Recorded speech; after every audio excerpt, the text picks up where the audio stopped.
It's sometimes tough to know in rape trials whether it's the suspect or the victim who's on trial. That's certainly the case tonight for the 14-year-old who told police two teens raped her in the bathroom at Rockville High School earlier this month. Our Bruce Leshan was in the courtroom today. Bruce, you had a chance to talk with the defense attorneys. What's their explanation? Well, they say this was consensual, and not only do they say it's consensual, they say they actually have evidence that it was consensual, including an explicit video that they say was sent by this 14-year-old girl to the 17-year-old boy.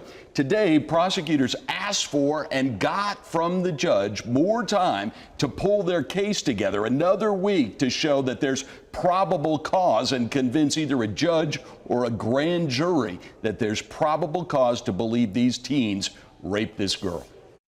Our first image of the younger suspect, 17-year-old Jose Montano, handcuffed in a white sweatshirt and white slippers, his lawyers towering over him, his adopted American family in the courtroom to support him.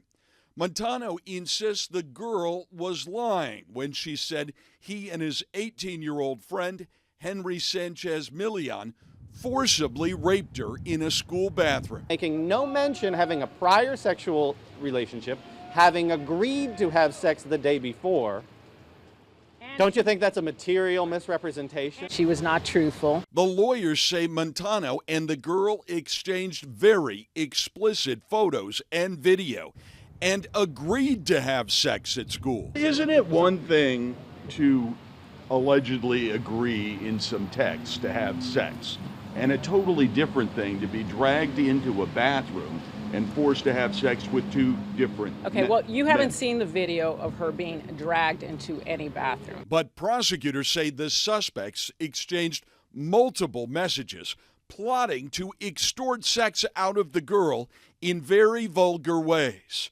She told police she pleaded with them repeatedly to stop. And Montano's lawyers admit that convincing a jury that a 14-year-old girl is lying about rape without coming off as monsters is likely to be difficult. Hopefully we won't have to reach that, and hopefully this case, once the state sees all the evidence, will be dismissed. Now, the lawyers also slammed the Trump administration today for weighing into this case and suggesting that it was evidence that there's a big problem and a threat from illegal immigration. The lawyers say the immigration status of Montano and Sanchez Milian will not even be admissible if and when this case goes to trial. All right, how about this? Here's a big hurdle that these defense attorneys will have to jump over. If, in fact, this sex was consensual, why did the girl report it to school officials? I mean, isn't that a great question?